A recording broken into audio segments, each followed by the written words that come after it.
안녕하세요. 해외 보고서와 외신에서 유익한 경제와 금융 정보를 찾고 해설하는 머니 트렌드 시간입니다. 세계 금융시장의 가장 대표적인 자산은 주식, 채권, 외환, 석유, 그리고 금이라고 할 수 있습니다. 특히 금은 기원전 약 5천년 전부터 독특한 색과 불변성, 희소성의 특성으로 인류의 사랑을 받았으며 이 사랑을 넘어 탐욕의 대상이기도 했습니다. 코로나19의 세계 경제에 대한 심각한 충격이 각국 경제 지표에 속속 반영되고 있는 가운데 세계 금융시장의 대표적인 안전자산인 금 가격의 방향이 초미의 관심사입니다. 이 컨텐츠는 금에 대해서 가장 권위 있는 정보를 제공하는 세계금위원회 월드 골드 카운슬의 보고서를 기초로 해서 금산업 현황과 금융가격의 결정 원리, 코로나19 위기 이후의 금 가격에 대한 전망을 보고해드리는 시간입니다. 또한 황금에 얽힌 인류의 에피소드와 금과 법정 지폐의 처절한 투쟁기는 별도의 머니북 리뷰에서 소개해드릴 예정입니다. 관심 있게 봐주시기 바랍니다.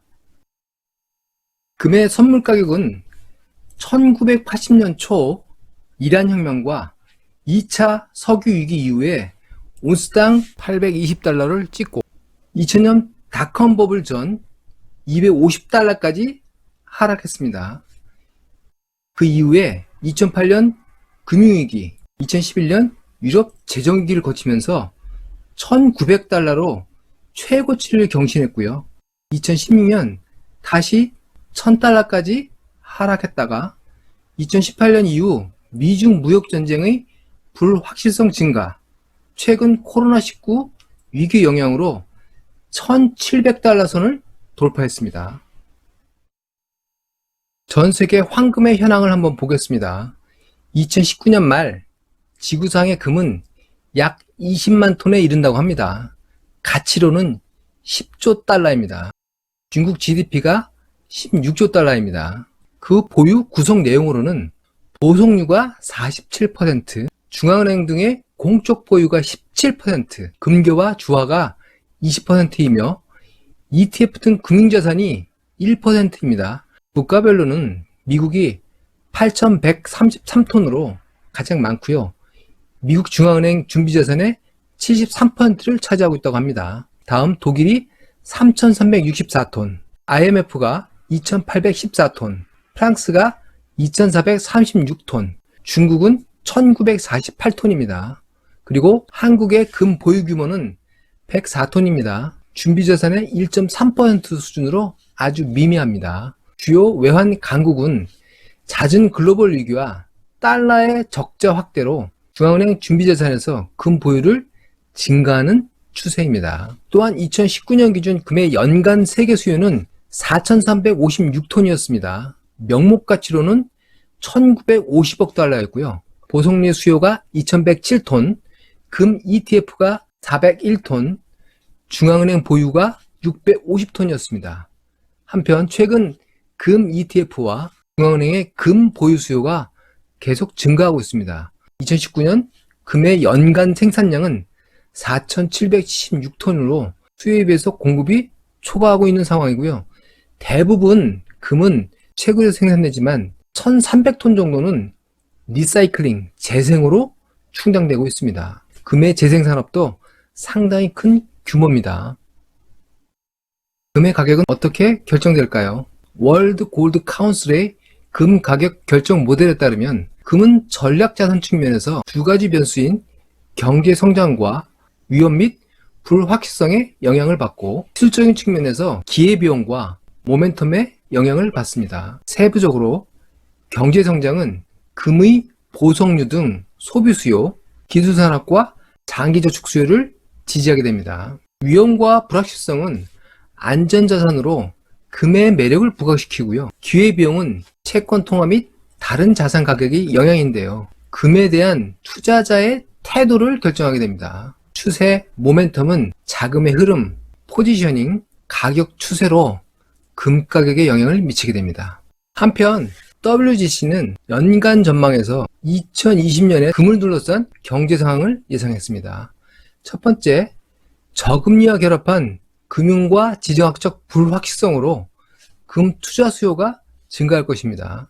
두 번째, 세계 중앙은행들이 준비자산으로 추세적으로 금 매입을 늘리고 있습니다. 세 번째, 투기적 수요에 의한 금 가격 변동성이 증가하고요. 최대 소비국인 중국과 인도의 경제 개혁으로 장기적으로 금 수요는 증가할 것으로 보고 있습니다. 2020년 금 수요를 결정할 가장 큰 요인은 미중 신냉전, 미국과 이란 충돌 등 점증하는 글로벌 지정학적 위험과 코로나19의 충격 등으로 발생하는 불확실성과 이에 대응하는 사상 초유의 저금리 환경입니다. 금은 이자, 배당 등 미래의 현금 흐름을 만들지 못하는 자산입니다. 유일한 무기는 제로의 신용위험과 인플레이션 해지, 물가 상승에 의한 가치 방어 능력입니다. 현재 전 세계 많은 국채들의 명목금리가 마이너스 상태입니다. 네거티브 상태죠. 여기에 인플레이션을 감안한 실질금리로 마이너스인 국채의 규모는 전 세계적으로 70%에 달한다고 합니다. 이에 금의 기회비용은 거의 사라진 상황이고 오히려 마이너스 금리 국채에 비해서 양의 보유이익, 포지티브 코스트 오브 캐리를 시현하고 있습니다. 그림처럼 실질금리 마이너스 채권 양과 금 가격은 아주 밀접한 상관관계를 보이고 있습니다. 2020년에도 페드를 비롯한 세계 중앙은행의 완화적인 통화정책은 지속될 전망입니다. 금 가격에는 아주 우호적인 환경이죠. 2020년 금 ETF 수요 증가에서 보듯이 금은 인플레이션 해지 능력과 과거 금융 위기 시마다 보여준 탁월한 가치 방어 능력으로 투자 수요도 더욱 증가할 것으로 예상됩니다. 불확실성이 높았던 2019년 금은 경쟁 자산인 채권은 물론 이머징 마켓 주식보다도 연관 성과가 우수했습니다. 다만 경기 침체로 개인과 산업의 소비 수요가 감소할 수 있지만 인도와 중국의 금 수요 증가가 예상되고 세계 중앙은행의 보유 준비자산 다양화로 금 수요는 증가할 것으로 WGC는 예상하고 있습니다. 세계금위원회는 2020년 전망에 이어서 지난 5월 14일 코로나19 위기 금에 대한 영향을 또 분석했습니다. 영국 옥스퍼드 경제연구소의 코로나19 영향 보고서에 근거했는데요. 4가지 시나리오에 따라 금 가격을 전망했습니다. 첫 번째, 코로나19 이후에 신속하게 회복될 경우 금 가격은 2020년에 40% 상승하고 2021년 10% 이상 상승한 후 2022년까지 소폭 추가 상승할 것으로 전망했습니다. 시나리오는 두 번째 이후부터 점점 악화됩니다. 두 번째는 코퍼레이트 아메리카의 위기가 올 경우에 2020년에만 약 50% 정도 금 가격이 상승할 것으로 전망했고 그 이유는 하락할 것으로 봤습니다. 세 번째, 이머징 마켓 신흥국의 경기 침체가 닥칠 경우 2020년에는 약 60에서 70%, 2021년에는 30% 이상 금 가격은 상승할 것으로 또한 전망했고요. 마지막으로 심각한 경기 후퇴, 딥 리세션이 올 경우에 2020년에 70 내지 80%가 금 가격은 상승하고 이후 2023년까지도 금 가격은 상승할 것으로 전망했습니다.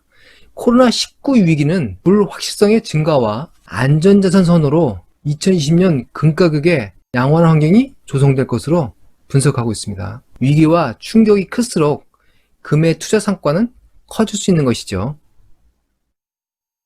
WGC는 금이 위기 시에 장기 채권보다 분산 투자 효과가 우수함을 강조하고 있습니다. 국내에서 가능한 금의 투자 방법은 민간 금 거래소나 금 소매업자를 찾아가는 방법과 거래소, 은행, 펀드 거래하는 4가지 방법이 있습니다. 금의 모든 실물 거래는 부가가치세 10%가 부과됩니다. 투자 시에 10% 이상 수익이 기본적으로 나야 된다는 것이죠. 사실상 투자의 제약으로 볼 수 있습니다. 여기에 민간 거래는 골드의 보증, 또 금 세공비 등의 부담이 발생할 수 있음을 알아두셔야 합니다. 한국 거래소의 금 거래는 1g 단위 소액 거래가 가능하고요. 표준화된 금의 거래를 보증받을 수 있습니다. 비용도 가장 저렴한 0.3% 내외고요. 실시간 시장 가격으로 거래할 수 있습니다. 은행의 골드뱅킹은 은행 고시 가격으로 거래하는데요. 통장 실물 거래 각각 수수료가 부과됩니다. 또한 금융투자 상품으로 ETN, ETF를 이용하실 수 있는데요. 이는 기존의 펀드 거래 방법과 동일합니다. ETN과 ETF에는 레버리지, 인버스 등 시장 추세를 이용하는 투자 방법이 가능하고요. ETN에는 커브드 콜이 가미된 복합 투자 전략도 가능합니다. 금을 보유할 목적이 아닌 투자 목적으로는 제도권의 거래 방법을 이용하는 것이 유리할 수 있다는 생각입니다. 5월 전 세계적인 코로나19 관련 경제활동 금지 해제 움직임과 코로나 백신 기대감으로 주식시장은 2월 이후 급하락을 대부분 만회했습니다. 그러나 상당수 전문가들은 경제활동 재개 후 2차 코로나 확산 발생 시에 큰 혼란이 있을 수 있다고 경고하고 있습니다. 또한 미중, 미이란 갈등이 고조되면서 생물학적 위기를 지정학적 위기가 대체할 가능성도 커지는 상황입니다. 여러가지 위험이 높아지는 상황이죠. 금이 법정 지폐와의 관계를 청산한 것은 1978년 킹스턴 체제 이후입니다. 금은 온스당 42달러에서 최근 1700달러까지 약 40배를 상승했습니다. 세계 경제 위험이 증가하는 환경에서 금 본위제 하의 달러 고정환율 체제는 불가능했던 것이죠. 세계 교역의 확대 속에서 기축통화 달러는 거래에 필요한 화폐 수요 증가로 국제수지 적자와 달러 가치 안정화를 동시에 해결하기 어렵습니다. 이것이 1960년대 주장된 트리핀 딜레마입니다. 그러나 2020년 지금 또 다른 달러의 딜레마가 추가되고 있습니다. 미국의 지속적인 세계 경제체제 훼손과 지정학적 충돌 촉발로 세계의 위기가 발생할 때마다 달러와 미 국채 그리고 여기에 추가해서 금을 안전자산으로 인식하며 자금이 이동하는 현상이 발생합니다. 미국의 위기가 발생하고 해결을 위해 미국의 통화를 무제한 발행할수록 미국은 시너리지, 화폐 발행 이익은 물론 금융자산 가격이 상승하는 이익을 봅니다. 여기에 위기의 후유증을 부담하는 기타 국가들은 불이익이 있는 것이죠. 미국은 세계의 위기가 발생하는 행동을 마다하지 않습니다. 이러한 세계경제 구도의 변화가 안전자산 금 가격에 우호적인 환경으로 반영될 수 있습니다. 인류의 삶에 예기치 않은 위험이 계속 증가되고 있습니다. 예기치 않은 위험을 나타내는 블랙 스완과 인류가 공생해야 하는 상황에서 앞으로 금은 더욱 매력적 자산으로 다가올 수 있습니다. 장기는 물론 단기적으로도 투자 포트폴리오에 금을 편입하는 것도 좋은 대안이 될 것으로 월드 골드 카운슬은 전망하고 있습니다. 지금까지 경제와 금융의 유익한 정보를 찾고 해설하는 머니 트렌드 시간이었습니다. 감사합니다.